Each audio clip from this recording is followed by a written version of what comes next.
What's up, ladies and gentlemen? We had a decent pullback today as far as the S&P just pulled right back down into that zone.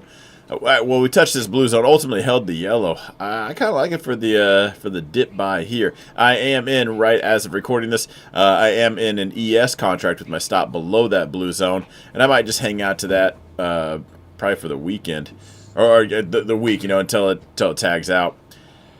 Bitcoin still kind of, well, we had the sell-off. We still kind of have this higher low going on, still have the trend play.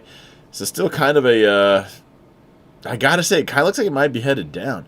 Expected moves, nothing to go over. NASDAQ, same situation, holding right here. Still nothing. Grandpa Dow didn't quite make it. I wouldn't mind it if it went down to here.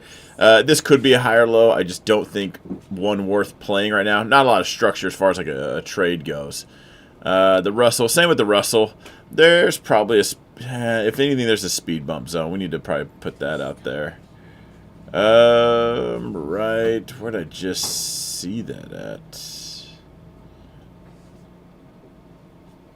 Let's see. No, I don't think it was just that red candle right there. Maybe it was this green one right there. Yeah. All right. That could be a higher low. If I was really interested and wanted to play a higher low, it would be right there. As big as the Russell is, but it just it goes along the lines of there's 6,000 other tickers. Do I need to be in this index right now?